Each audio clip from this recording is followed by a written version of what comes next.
Assalamualaikum warahmatullahi wabarakatuh, Bapak Ibu. Selamat siang, bagaimana kabarnya hari ini? Aduh, lemes sekali ya. Saya tanya sekali lagi, bagaimana kabarnya hari ini? Baik, karena sudah luar biasa. Pada siang hari ini kita akan mendiskusikan yaitu tentang strategi bisnis produk seni dan industri kreatif dengan tema dari idealisme menuju kemandirian, membangun bisnis seni dengan bisnis model kanvas, ya. Dan tujuan pembelajaran kita pada siang hari ini yaitu setelah mengikuti mata pelatihan ini, peserta mampu menganalisis, menyusun, mengevaluasi model bisnis menggunakan bisnis model kanvas melalui identifikasi 9 elemen utama sehingga dapat menghasilkan model bisnis yang inovatif dan sesuai dengan kebutuhan pasar. Dan kemudian untuk indikator hasil belajarnya ada 4. Yang pertama yang akan kita pelajari pada siang hari ini yaitu mengidentifikasi konsep dan 9 elemen bisnis model kanvas dengan tepat. Kemudian yang kedua menentukan isi setiap elemen BMC berdasarkan ide usaha yang dipilih. Kemudian yang ketiga menyusun BMC secara lengkap dengan memenuhi seluruh 9 elemen. Kemudian yang terakhir nanti kita akan menyajikan hasil penyusunan BMC sesuai dengan format yang sudah dibagikan nantinya. Kemudian sebelum kita masuk ke materi, saya perlu tahu dulu nih apa yang ibu bapak ketahui tentang bisnis. Boleh di scan dulu barcode-nya, ini udah di layar. Sudah? Sudah, baik. Kita lihat apa yang bapak ibu isi gitu ya. Nah, di sini ada yang menjawab usaha yang paling gede nih. Siapa nih yang menjawab usaha di sini? Silakan ibu. Saya nggak bisa apa berbicara salah itu tapi tentang kata individu ini kan usaha dari saya kita masih selalu menjalani usaha diri kan. Baik, terima kasih. Siapa namanya ibu? Saya Ibu Nova. Ibu Nova, beri plus dulu ibu buat Ibu Nova. Ada lagi yang mungkin menjawab aktivitas jual beli di sini. Silakan Bapak Farid ya. Iya, Bapak Farid silakan. Saya menjawab aktivitas jual beli karena menurut saya bisnis itu ada yang menjual dan membeli, produsen dan konsumen. Oh iya, berarti ada aktivitas ya di dalamnya, benar sekali. Terus kemudian setelah kita mendiskusikan apa itu bisnis dan Bapak Ibu benar semua bisnis itu terkait dengan aktivitas jual beli, terus juga di dalamnya juga ada usaha gitu ya, usaha dari aktivitas jual beli itu sendiri begitu ya.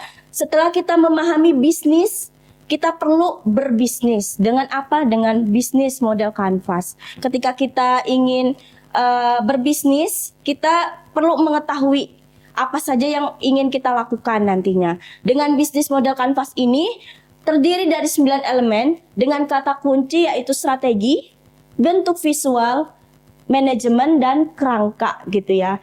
Nah, bisa dibantu Ibu Nada dibacakan secara lengkap. Jadi apa itu bisnis model kanvas? Merupakan sebuah strategi dalam manajemen berupa visual chart yang terdiri dari 9 elemen. Strategi ini disusun dengan tujuan untuk menjabarkan ide dan konsep sebuah bisnis ke dalam bentuk visual. Sederhananya, pengertian bisnis model kanvas adalah kerangka manajemen untuk memudahkan dalam melihat gambar ide bisnis dan realisasinya secara tepat. Nah, benar sekali karena di sini udah ditebelin strategi itu berupa trik ya. Trik bagaimana kita akan menjalankan sebuah bisnis, terus bentuk visual karena di sini nanti kita akan melihat visualnya bagaimana kita menjalankan sebuah bisnis. Terus di sini ada kerangka manajemen. Di sini terdapat step by step apa yang harus kita lakukan begitu ya. Kemudian bisnis model kanvas sendiri itu dicetuskan oleh Alexander Osterwalder. Beliau adalah wirausaha asal Swiss. Di sini beliau menuliskan buku yang berjudul Bisnis Model Kanvas untuk membantu para wirausaha membangun bisnis mereka jauh lebih mudah. Dengan apa? nantinya dengan 9 elemen bisnis yang hanya dalam satu halaman. Dan fokusnya adalah penciptaan, penyampaian, dan penangkapan nilai. Nah, tadi saya sudah sebutkan bentuk visual. Nah, ini bentuk visualnya di sini ada 9 elemen atau kerangka kerja yang akan dilakukan seorang wirausaha ketika melakukan sebuah bisnis.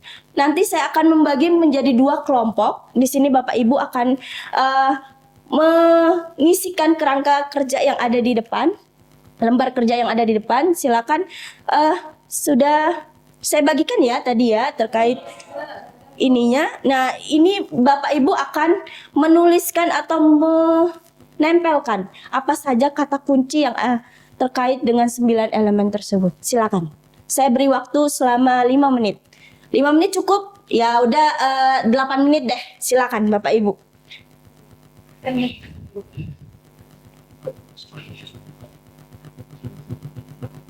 Silakan maju. Ada? Boleh maju, silakan. Boleh. Yang mana key partners, key activities, video preparation sampai ke revenue stream.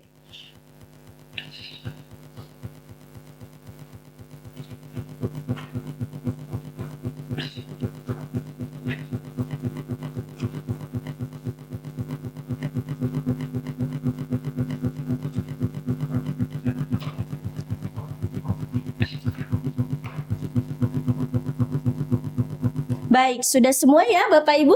Kita perlu mengkonfirmasi dari jawaban-jawaban yang udah Bapak Ibu tempel di lembar kerja tersebut. Ini yang pertama, customer segment. Kita perlu lihat di sini, yaitu siapa yang akan membeli produk kita. Udah benar, siapa yang akan membeli produk kita dengan pertanyaan kunci, siapa target konsumen kita. Kita perlu menentukan siapa konsumen kita, kelas bawah, kelas menengah, ataupun kelas atas. Kita perlu menentukan itu. Kemudian yang kedua ada value proposition. Di sini pertanyaannya, apa keunggulan produk kita? Di sini benar, sudah. Dengan pertanyaan kunci, masalah apa yang perlu kita selesaikan bagi pelanggan. Kemudian yang ketiga ada channel. Di sini channel dengan pertanyaannya, bagaimana produk sampai ke tangan pelanggan, dengan media apa yang akan kita gunakan untuk promosi produk kita. Kemudian yang keempat ada bagaimana cara menjaga kesetiaan pelanggan. Kita perlu dengan pertanyaan kuncinya kita berinteraksi dengan mereka secara terus-menerus, berkepanjangan, berkelanjutan. Jangan sampai kita ketika membangun sebuah bisnis kita berhenti di kita saja. Kita perlu mendengar kritik dan saran mereka untuk membangun bisnis kita yang lebih maju gitu ya. Kemudian ada revenue stream, dari mana bisnis mendapatkan uang. Di sini sudah benar. Dan pertanyaan kuncinya, apa saja sumber pendapatan kita. Kemudian yang selanjutnya adalah key activities. Apa kegiatan utama? Di sini juga sudah benar. Agar bisnis berjalan, dengan pertanyaan kuncinya, apa aktivitas harian yang paling penting? Kemudian yang selanjutnya adalah key resources, aset apa yang dibutuhkan terkait dengan SDM, alat maupun modal, itu perlu kita siapkan gitu ya. Kemudian ada key partnership. Di sini key partnership sudah benar, siapa pihak luar yang membantu bisnis kita, siapa supplier, mitra kerja kita. Kemudian ada cost structure. Di sini apa saja pengeluaran terbesar kita untuk modal, untuk perputaran bisnis kita. Nah, di sini setelah kita mempelajari 9 elemen bisnis, di sini ada studi kasus Gojek. Boleh dibantu Mbak Arja untuk membacakan? Data market plan, data dan pengelolaan, hasil SRE, masyarakat, yang cepat. Kalau kita dari promotion, dari apa itu, channelnya ada aplikasi mobile, ada juga Oke.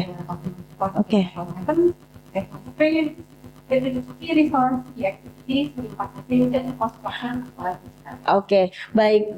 Buat Bu Arda, apakah sudah setuju dengan terkait ini semua yang sudah dituliskan di sini? Saya setuju, itu cukup lengkap. Cukup lengkap ya. Ada tanggapan dari teman-teman yang lain mungkin? Sudah cukup? Sudah cukup, baik. Selanjutnya saya berikan studi kasus gini yang perlu teman-teman pecahkan di sini ya.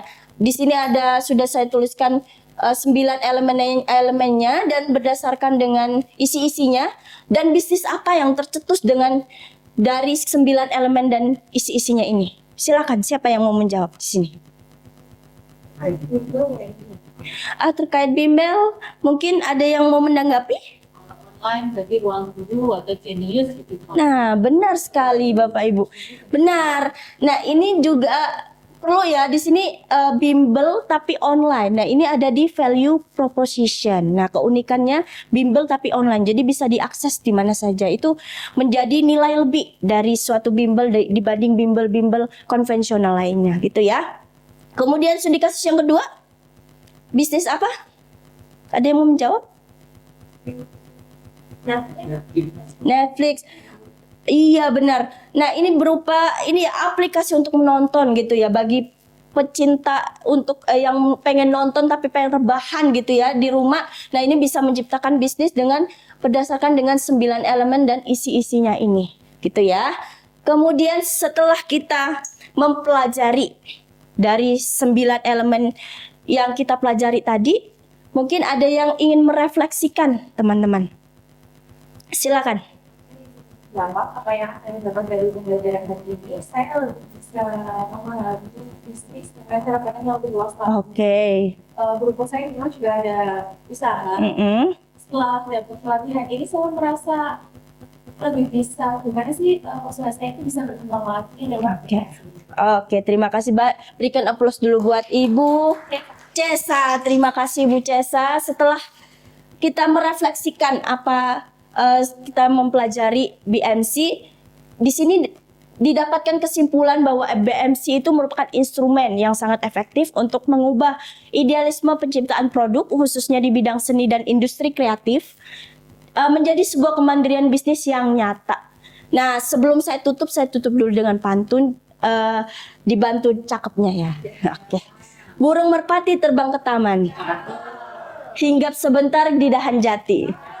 Terima kasih atas kebersamaannya. Semoga ilmunya bermanfaat sepenuh hati. Saya Yunianti Rismaimaro, pamit undur diri. Wassalamualaikum warahmatullahi wabarakatuh.